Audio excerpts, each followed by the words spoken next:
বাণিজ্য জলজট ভোগান্তি। পদ্মার প্রবল স্রোতে শিমুলিয়া কাঁঠালবাড়ি নৌ রুটে ফেরি চলাচল বন্ধ। পাটুরিয়া দৌলতদিয়ায় পারাপারে অপেক্ষায় শত শত গাড়ি। বন্যা কবলিত দেশের ২৫ জেলা। কক্সবাজারে প্রস্তুত বিশ্বের সবচেয়ে বড় আশ্রয়কেন্দ্র। কাল উদ্বোধন। ফ্লাড প্লেইনের যে একটা রিসার্চ, সেই রিসার্চটা এখানে করা হয়েছে এবং সবচেয়ে বড় কথা এখানে একটা এমব্যাঙ্কমেন্ট তৈরি করা হয়েছে। দেখছিলেন প্রধান শিরোনাম। সকালের সময় সঙ্গে আছি আমি মৌসুমী মৌ। এবার অন্যান্য শীর্ষ সংবাদ। বিতর্কের মুখে পদত্যাগপত্র জমা দিলেন স্বাস্থ্যের ডিজি। মন্ত্রীকে জিজ্ঞাসাবাদের ইঙ্গিত দুদকের। করোনা মোকাবেলার নামে সরকারি তহবিল থেকে খরচ শত শত কোটি টাকা। করোনা নেগেটিভ সনদ পেতে বিদেশগামীদের বিড়ম্বনা। শুধুমাত্র সরকার নির্ধারিত ১৬টি প্রতিষ্ঠানে পরীক্ষার সুযোগ থাকায় চাপ। যাত্রা বাতিল করতে বাধ্য হচ্ছে না অনেক। দেশের কোথাও জিলহজ মাসে চাঁদ দেখা যায়নি। আগামী ১ আগস্ট ঈদ উল আজহা।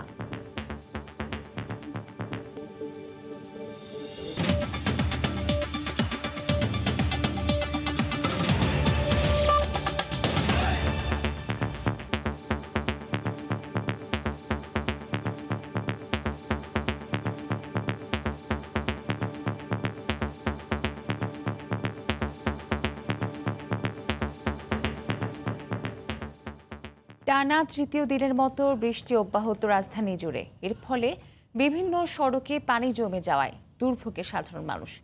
সকাল থেকে অবিরাম বৃষ্টির কারণে আগের ২ দিনের মতো আজও রাজধানীর বিভিন্ন জায়গায় সৃষ্টি হয়েছে জলাবদ্ধতা। এর ফলে বিড়ম্বনায় পড়তে হচ্ছে অফিসগামীদের। দুর্ভোগে নিম্ন আয়ের মানুষ। আগের ২ দিন সোমবার ও মঙ্গলবার বৃষ্টির কারণে রাজধানীর প্রায় সব এলাকাতেই দেখা যায় জলাবদ্ধতা। অলিগলি পেরিয়ে তলিয়ে যায় প্রধান সড়কও। অনেক স্থানে হাঁটু সমান পানি ডিঙিয়ে নগরবাসীকে যেতে হয় গন্তব্যে। পানি জমে যায় ঘরবাড়ি, অফিস, আদালত, দোকানপাটে। জলাবদ্ধতায় তিক্ত অভিজ্ঞতার কারণে নগরবাসীর দুর্ভোগে পরিণত হয় ক্ষোভে।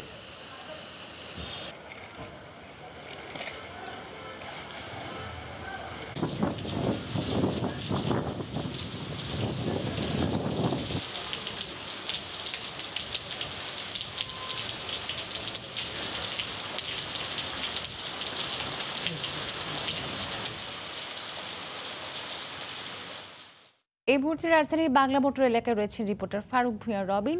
সরাসরি চলে যাচ্ছি তার কাছে। রবিন, রাজধানীতে প্রচুর বৃষ্টি আজকে কিন্তু সেটি সকাল থেকে অব্যাহত রয়েছে এবং আজকে সকাল যেটি আমরা দেখেছি যে ৬টার পর থেকেই মোটামুটি রাজধানীর বিভিন্ন এলাকায় বৃষ্টি শুরু হয়েছে। তবে বৃষ্টির সঙ্গে যদিও এই সকালের বৃষ্টি যে কারোর জন্য আসলে যে বৃষ্টি বিলাসী, যে কারোর জন্য এই বৃষ্টিতে আনন্দদায়ক এবং উপভোগ্য হওয়ার কথা, কিন্তু এই নগরীতে সেই চিত্রটা সম্পূর্ণই বিপরীত। আমরা আসলে যেটি দেখছি যে আগের ২ দিনই কিন্তু এই বৃষ্টিটি নগরবাসীর জন্য একটি তিক্ততার কারণ হয়ে দাঁড়িয়েছিল। তার অন্যতম কারণ হলো যে জলাবদ্ধতা। আজকেও কিন্তু আমরা আসলে কিন্তু করা হচ্ছে। আমরা রাজধানীর বিভিন্ন এলাকায় আমরা খোঁজ খবর নিয়েছি এবং সেখান থেকেও কিন্তু আমরা যেটি জেনেছি যে রাজধানীর আগের ২ দিনের মতো আজকেও কিন্তু রাজধানীর বিভিন্ন এলাকায় অলিতে গলিতে পানি জমে গেছে। এবং আগের ২ দিন আসলে আমরা যেটি দেখতাম যে সকালবেলায় যদিও অলিতে গলিতে পানি জমে, তারপরে কিন্তু আমরা যে রাজধানীর অনেক জায়গাতে প্রধান সড়কও কিন্তু তলিয়ে যেতে দেখেছি এবং মানুষকে কোথাও কোথাও হাঁটু সমান পানি, কোথাও কোথাও কোমর সমান পানি ডিঙিয়ে তাদেরকে বিভিন্ন গন্তব্যে তাদেরকে যেতে হয়েছে। এবং সেই জায়গাতে মানুষের কিন্তু আজকেও যে এরকম একটি দুর্ভোগের মধ্যে পড়তে হচ্ছে সেই সংখ্যা কিন্তু রয়েই গেল। কারণ আজকে আসলে যে আপনারা জানেন যে আজকে এটি কর্মদিবস, যে সপ্তাহের যেহেতু যে কর্মদিবস, সে কারণে কিন্তু মানুষ সকাল থেকে একটু পর থেকে তারা তাদের গন্তব্যে, তারা তাদের কর্মস্থলে যাওয়ার জন্য বের হবেন। তো সেই জায়গা থেকে কিন্তু সংখ্যা থেকেই যাচ্ছে এবং নগরবাসী কিন্তু আমরা যেটি দেখছি যে গত ২ দিনের বৃষ্টিতে যে জলাবদ্ধতার তিক্ত অভিজ্ঞতা, সে কারণে কিন্তু তারা তাদের যে ক্ষোভ কিংবা অভিযোগ বা প্রতিবাদ, সেটি কিন্তু যে চরম ক্ষোভে সেটি পরিণত হয়েছিল। এবং তারা আসলে যেটি বলছেন যে তারা সবসময় প্রত্যাশা করেন যে সিটি কর্পোরেশন এবং ওয়াসা তারা সমন্বয় এর মাধ্যমে আসলে যে জলাবদ্ধতার সমাধান করবেন, কিন্তু নগরবাসীর বারবার বছরের পর বছর এরকম জলাবদ্ধতা থাকলেও আসলে যেটি দেখা যাচ্ছে যে তার কিন্তু যে বাস্তবায়ন সেটি কিন্তু দেখা যাচ্ছে না। তো আমরা একেবারে যে আমাদের শেষের দিকে চলে এসেছে, আমরা আসলে যেটি বলতে চাই যে নগরবাসী বরাবরই কিন্তু যেটি দাবি করছেন যে এই সমন্বয়হীনতা কাটিয়ে যেন তাদের যে প্রতিশ্রুতির ফুলঝুরি দেওয়া হয় সেটি যেন আসলে যে বাস্তবে পরিণত হয় এবং যে জলাবদ্ধতা বছরের পর বছর চলছে সেটি যেন কেটে যায়। তো এই ছিল আমার কাছে সবশেষ খবরাখবর। গত দুদিনের টানা বৃষ্টি দুর্ভোগ বাড়িয়েছে নগরবাসীর। রাজধানীর বাগনা মোটর এলাকা থেকে সেই দুর্ভোগের কথা জানাচ্ছিলেন সহকর্মী ফারুক ভূঁইয়া রবিন। পদ্মার প্রবল স্রোতে আবারও বন্ধ রয়েছে শিমুলিয়া কাঁঠালবাড়ি নৌরুটে ফেরি চলাচল। এতে উভয় পারে আটকা পড়েছে 1000-এরও বেশি যানবাহন। সকাল থেকে বৃষ্টি শুরু হওয়ায় ভোগান্তি বেড়েছে আরও। শিমুলিয়া ঘাট কর্তৃপক্ষ জানান, গত কয়েকদিন ধরে উত্তাল পদ্মায় ব্যাহত হচ্ছে ফেরি চলাচল। প্রবল স্রোতে দুর্ঘটনা এড়াতে মঙ্গলবার রাত 8টায় শিমুলিয়া কাঁঠালবাড়ি নৌরুটে ফেরি চলাচল বন্ধ করে দেওয়া হয়। এতে দুর্ভোগে পড়েছেন উভয় পারে আটকে পড়া শত শত যানবাহনের চালক ও যাত্রীরা। এদিকে পাটুরিয়া দৌলতদিয়া নৌরুটে চাপ বাড়ায় দীর্ঘ হচ্ছে যানবাহনের সারি। ফেরির সংখ্যা কম হওয়ায় যানবাহন পারাপারে হিমশিম খাচ্ছেন কর্তৃপক্ষ।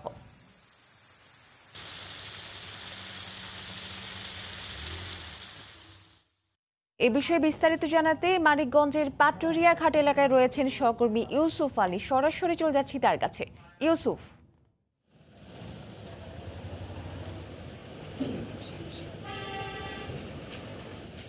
পাটুরিয়া দৌলতদিয়া নৌরুটে এই মুহূর্তে যে অবস্থার সৃষ্টি হয়েছে সেটা হচ্ছে প্রবল স্রোতের কারণে কিন্তু ফেরি চলাচলটা আসলে চরমভাবে ব্যাহত হচ্ছে। এটা আসলে দুদিন ধরে প্রচণ্ড বৃষ্টি রয়েছে, কখনো ভারী বৃষ্টি, কখনো মাঝারি, আবার কখনো গুড়ি গুড়ি বৃষ্টি রয়েছে। তবে এটা মানিকগঞ্জের একটি সুখবর রয়েছে, সেটা হচ্ছে মানিকগঞ্জে এই আজকে কিন্তু পদ্মা যমুনার পানিটা অর্থাৎ আরিচা ঘাট পয়েন্টে যিনি পানি পরিমাপক রয়েছে তার সাথে আমি কথা বলেছি। তিনি আমাকে জানিয়েছে আসলে পানি কিছুটা কমে বিপদ সীমার 60 সেন্টিমিটার উপর দিয়ে প্রবাহিত হচ্ছে। সেই ক্ষেত্রে কিন্তু বানবাসী মানুষের যে দুর্ভোগ তা কিন্তু একটু হলে কমে আসে। এদিকে কিন্তু এখন এই মুহূর্তে কিন্তু আসলে বৃষ্টির পরিমাণ একটু কমে আসছে। এখন কিন্তু কখনো গুড়ি গুড়ি বৃষ্টি হচ্ছে। সেই ক্ষেত্রে কিন্তু এখানে যারা ট্রাক ড্রাইভার রয়েছে এবং শ্রমিক রয়েছে তারা কিন্তু প্রত্যেকেই আসলে 2 থেকে 3 দিন ঘাট পার জন্য অপেক্ষা করছে। এটা আসলে সব কিছু মিলিয়ে এই ছিল আমার কাছে পাটুরিয়া ঘাট থেকে সর্বশেষ অবস্থা। পাটুরিয়া দৌলতদিয়া নৌরুটে ফেরি চলাচল ব্যাহত হওয়ায় অনেক যানবাহন উভয় পাশে আটকে আছে। সে খবর জানাতে আমাদের সঙ্গে যুক্ত হয়েছিলেন সহকর্মী ইউসুফ আলী। বন্যা কবলিত দেশের 25টি জেলায় এখনো পর্যন্ত বন্যার কারণে মারা গেছেন 25 জন। গতকাল দুপুরে সচিবালয়ে সাংবাদিকদের এই কথা জানিয়েছেন দুর্যোগ ব্যবস্থাপনা ও ত্রাণ প্রতিমন্ত্রী ডক্টর এনামুর রহমান। তিনি জানান, বন্যায় ক্ষতিগ্রস্ত এলাকায় এখনো পর্যন্ত 3,21,00,000 টাকা নগদ ও 9,000 টন চাল বিতরণ হয়েছে। প্রায় 25টি জেলায় বন্যা কবলিত হয়েছে এবং প্রত্যেকটা জেলায় ত্রাণ তৎপরতা চালানোর জন্য আমরা ভিডিও কনফারেন্সের মাধ্যমে জেলা দুর্যোগ ব্যবস্থাপনা কমিটির সাথে মিটিং করেছি। 9,000 মেট্রিক টন চাল, আর হলো 3,21,00,000 টাকা, আর 90,000 প্যাকেট শুকনা খাবার, তারপরে 50 লক্ষ টাকা হলো গবাদি পশুর জন্য, 50 লক্ষ টাকা হলো শিশু খাদ্যের জন্য, আর 60 লক্ষ টাকা দেওয়া হয়েছে রান্না করা খাবারের জন্য। 25 তারিখ পর্যন্ত এটা বৃদ্ধিটা অব্যাহত থাকবে। দেশ তো বটেই, জলবায়ু পরিবর্তনের ক্ষতিকর প্রভাবে উদ্বাস্ত হওয়া মানুষের জন্য বিশ্বের সবচেয়ে বড় আশ্রয় কেন্দ্র প্রস্তুত হয়েছে কক্সবাজারে। শুধু আবাস নয়, এখানে আশ্রয় নেওয়া পরিবারগুলোর স্থায়ী পুনর্বাসন ও আর্থিক সচ্ছলতা আনতেও কর্মসূচি হাতে নিয়েছে প্রধানমন্ত্রীর কার্যালয়। প্রকল্প সংশ্লিষ্টরা বলছেন, প্রাথমিকভাবে 600 পরিবার ঠাঁই পাবেন সুদৃশ্য অ্যাপার্টমেন্ট ভবনে। বৃহস্পতিবার প্রকল্পটি উদ্বোধন করবেন প্রধানমন্ত্রী। কক্সবাজার থেকে সালাউদ্দিন লিয়ার ক্যামেরায় আরও জানাচ্ছেন দেবাশিস রায়। কক্সবাজার সদরের এয়ারপোর্ট সংলগ্ন কুতুবদিয়া পাড়া 1991 সালে প্রলয়ঙ্করী ঘূর্ণিঝড়ের পর ভিটেমাটি হারানো মানুষদের বসবাস এখানে।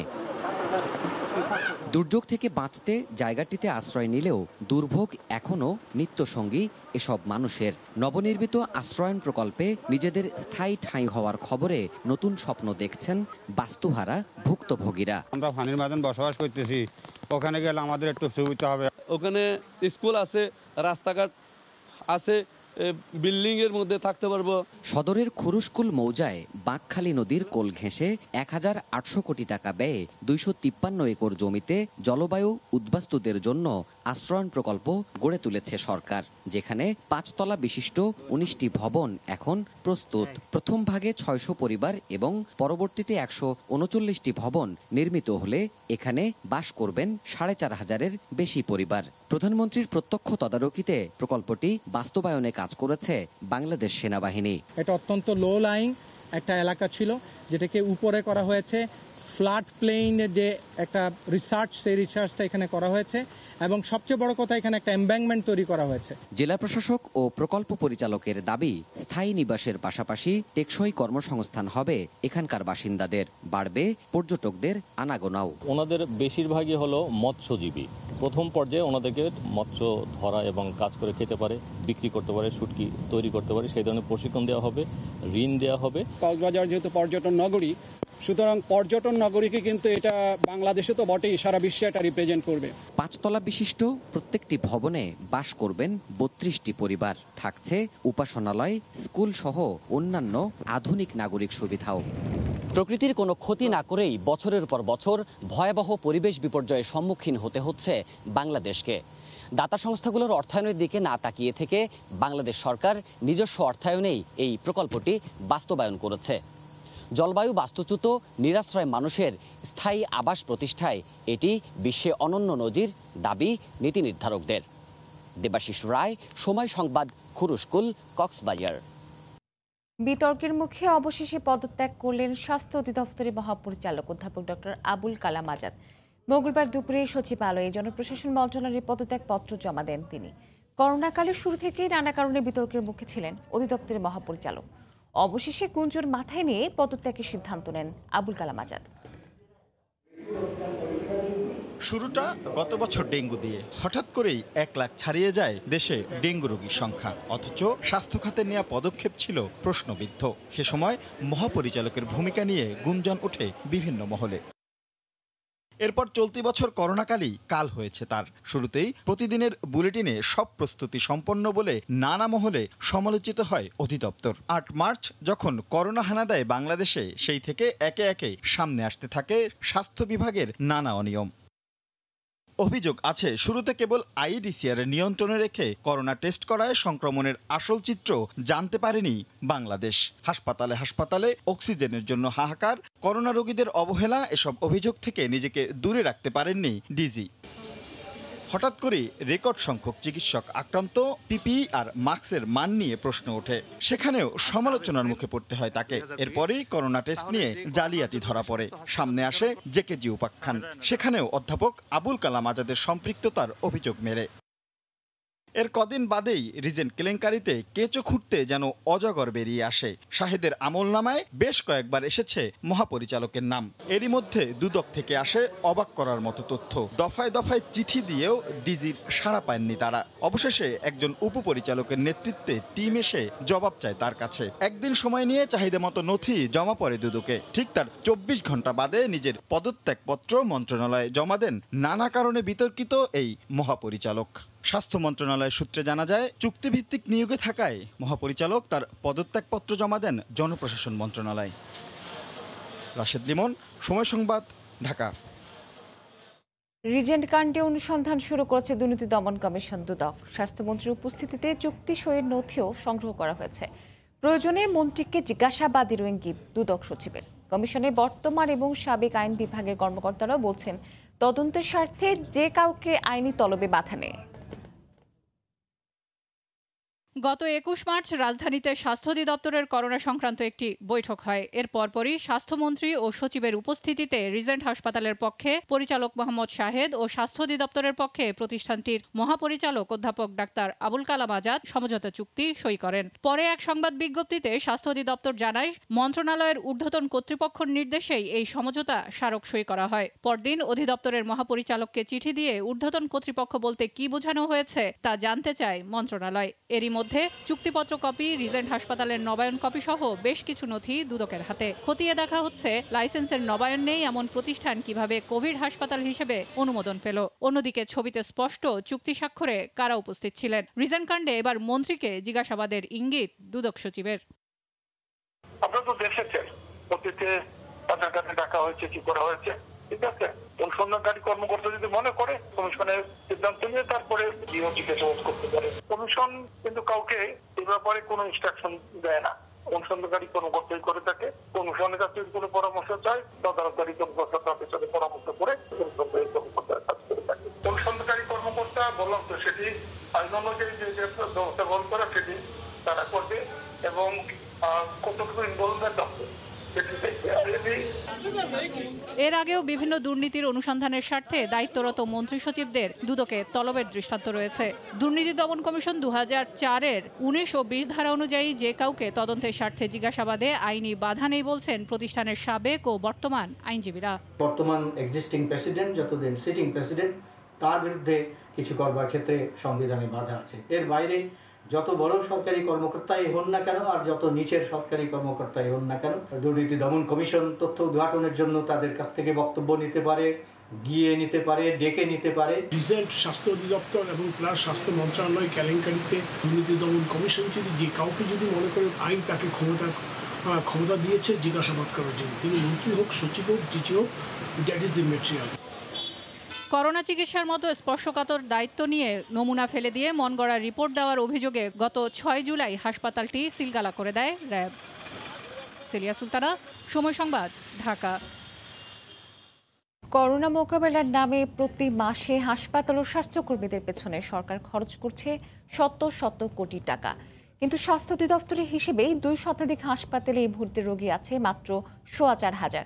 শত কোটি টাকা খরচ করে নির্মাণ করা ফিল্ড হাসপাতালগুলোতে রোগী নেই বললেই চলে। স্বাস্থ্য বিশেষজ্ঞরা বলছেন, সেবা নয় বরং কোভিড চিকিৎসার নামে লুটপাটের উদ্দেশ্যে কোটি কোটি টাকা বরাদ্দ দিচ্ছে সংশ্লিষ্ট অধিদপ্তর। মাহমুদ রাকিবের রিপোর্ট।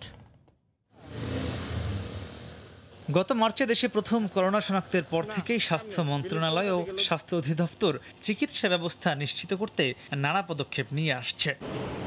চিকিৎসার নামে সরকারের কাছ থেকে অধিদপ্তর ও মন্ত্রণালয় নানাভাবে শত কোটি টাকা বরাদ্দ নিলেও তার সঠিক ব্যবহার নিয়ে প্রশ্ন উঠেছে। অনুসন্ধানে দেখা যায়, রাজধানীতে প্রায় 65 কোটি টাকা ব্যয়ে 2013 শয্যা বিশিষ্ট একটি ফিল্ড আইসোলেশন সেন্টার নির্মাণ করা হলেও সেখানে বর্তমানে রোগী আছেন মাত্র 17 জন, অথচ সেখানে স্বাস্থ্যকর্মী নিয়োগ রয়েছে 550-রও বেশি। একইভাবে ঢাকা মেডিকেলের কোভিড ইউনিট, মুগদা ও শেখ রাসেল সহ বেশিরভাগ হাসপাতালের পেছনে প্রতি মাসে কোটি কোটি টাকা ব্যয় হলেও সেসব জায়গায় সক্ষমতার অর্ধেক শয্যায় ফাঁকা। এছাড়া বিশেষায়িত কোভিড হাসপাতাল ঘোষিত হলি ফ্যামিলিতে সরকারিভাবে প্রতি মাসে প্রায় 7 কোটি টাকা খরচ হলেও সেখানে রোগী ভর্তি আছে মাত্র 143 জন।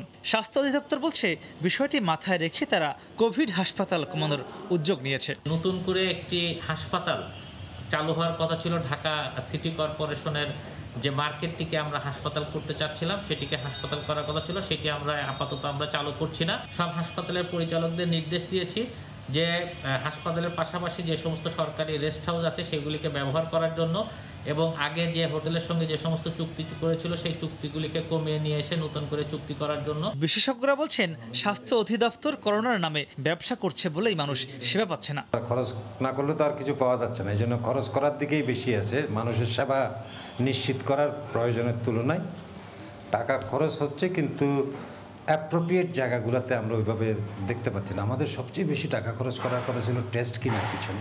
অনেক বেশি কস্ট দিয়ে, যেরকম বসুন্ধরা ফিল্ড হাসপাতাল হয়েছে, আয়োজন অনেক বড় কিন্তু সেবাটা অনেক ছোট হয়ে গেছে। করোনা নিয়ে যে একটা ব্যবসা চলছে না এটা নয়, এপিডেমিক কন্ট্রোলের যে লিডারশিপ ওটার দুর্বলতা ছিল গুরুতর। স্বাস্থ্য অধিদপ্তরের তথ্যানুযায়ী করোনা চিকিৎসার জন্য দেশে এই মুহূর্তে মোট শয্যা রয়েছে মাত্র 15,468টি। মাহমুদ রাকিব, সময় সংবাদ, ঢাকা।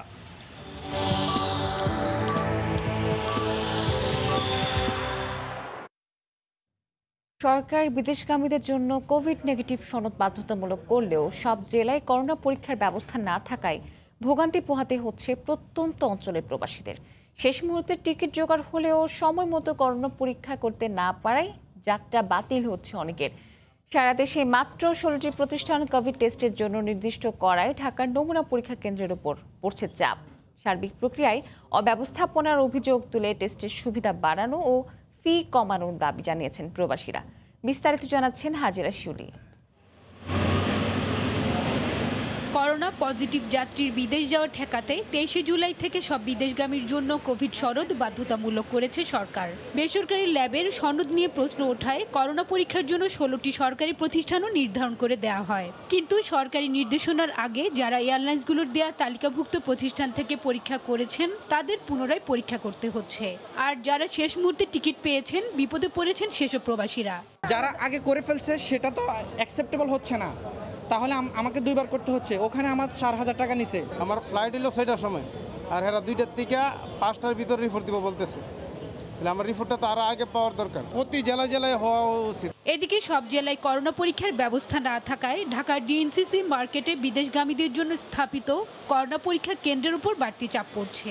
এই অবস্থায় করোনা পরীক্ষা কেন্দ্রের সংখ্যা বাড়ানো ও ফি কমানোর দাবি প্রবাসীদের। সিরিয়াল থাকতো, সিরিয়াল ওয়াইজ আমাদের ডাকতে আমরা করতাম, কিন্তু সেই সব সিস্টেম আমরা এখানে পাই না। এখান থেকে ফর্ম নিতে হচ্ছে, এখান থেকে টোকন নিতে হচ্ছে, অন্য জায়গাতে টাকা পে করা হচ্ছে। অনেক মানুষ তো, আরো কিছু বুথ বাড়ালে মনে হয় সবার জন্য ভালো হতো। আমাদের জন্য বেশি হয়ে গেছে এই টাকাটা, অবশ্যই আরো কমানো উচিত ছিল। রংপুরে স্যাম্পল দিবে, 24 ঘন্টাকে রিপোর্ট পেয়ে ঢাকা এসে ফ্লাইট ধরা তার জন্য একটু ঝুঁকিপূর্ণ। দেখবেন সব ঢাকা দিয়ে চলে আসতেছে, এই জন্য পুরো দেশের লোডটা কিন্তু আমরা নিচ্ছি। প্রয়োজনে পরীক্ষা কেন্দ্র বাড়ানো হবে বলে জানিয়েছে স্বাস্থ্য অধিদপ্তর। তবে ভ্রমণের জন্য করোনা টেস্ট স্বাস্থ্যসেবার মধ্যে পড়ে না, এজন্য খরচ হিসেবে কেন্দ্রে 3,500 টাকা নেওয়া হচ্ছে বলে জানান মুখপাত্র। যারা বিদেশে যাচ্ছে তাদের জন্য তো এটা সরকারি স্বাস্থ্যসেবার মধ্যে পড়ছে না, টেস্টতে খরচ তো আছেই 3,000-এর উপরে, সেই খরচটাই কিন্তু রাখা হচ্ছে। যাত্রার 72 ঘন্টার মধ্যে সরকার নির্ধারিত কেন্দ্রে নমুনা দিতে হবে বিদেশগামীদের। এরপর যাত্রার আগ পর্যন্ত আইসোলেশনে থাকারও নির্দেশনা দেওয়া হয়েছে। হাজিরা শিউলি, সময় সংবাদ, ঢাকা। দেশের আকাশে পবিত্র জিলহজ মাসের চাঁদ দেখা যায়নি। আগামী 1 আগস্ট বাংলাদেশে পবিত্র ঈদুল আজহা পালনের ঘোষণা দিয়েছে জাতীয় চাঁদ দেখা কমিটি। মঙ্গলবার সন্ধ্যায় জাতীয় মসজিদ বাইতুল মোকাররমে কমিটির সভা শেষে এই সিদ্ধান্ত জানান ধর্মসচিব। আরবি মাসের চাঁদ দেখার উপর নির্ভর করে মুসলিম বিশ্বের বিভিন্ন ধর্মীয় উৎসব সহ ঈদ উদযাপন। এ কারণে প্রতিবারই চাঁদ দেখা নিয়ে চলে নিখুঁত বিশ্লেষণ। আসন্ন ঈদুল আজহার দিনক্ষণ নির্ধারণে তাই মঙ্গলবার সন্ধ্যায় জাতীয় মসজিদ বাইতুল মোকাররমে জাতীয় চাঁদ দেখা কমিটি বৈঠকে বসে। বৈঠক শেষে জানানো হয়, দেশের আকাশে কোথাও পবিত্র জিলহজ মাসের চাঁদ দেখা যায়নি। 21 জুলাই 2020 খ্রিস্টাব্দ মঙ্গলবার সন্ধ্যায় বাংলাদেশের আকাশে কোথাও জিলহজ মাসের চাঁদ দেখার সংবাদ পাওয়া যায়নি। এই প্রেক্ষিতে 1 আগস্ট 2020 খ্রিস্টাব্দ শনিবার সারা দেশে পবিত্র ঈদুল আজহা উদযাপিত হবে ইনশাআল্লাহ। বিশ্বের অধিকাংশ মুসলিম প্রধান দেশ যেখানে একসাথে ঈদ উদযাপন করছে, সেখানে বাংলাদেশ কেন পিছিয়ে? ইমাম মুসলিম রাহমাতুল্লাহ আলাইহি একটা অধ্যায় লিখেছেন যে তোমরা প্রত্যেকটা দেশে তোমরা নিজেরা চাঁদ দেখে তারপরে তোমরা সিদ্ধান্ত নিবা।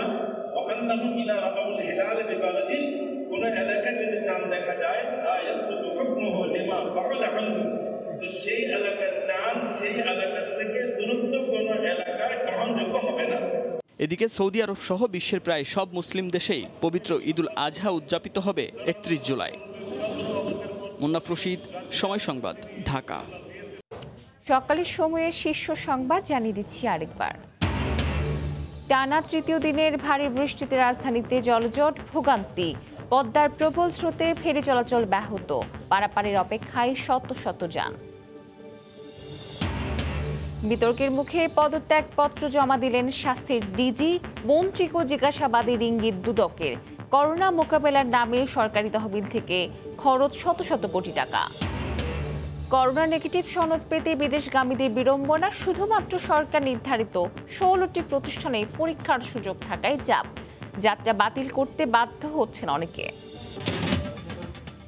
এ ছিল সকালের সময়। আপনার মোবাইলে সময় সংবাদ দেখতে, সকল খবর পেতে ডাউনলোড করুন সময় অ্যাপ আর সঙ্গে থাকুন সময়ের।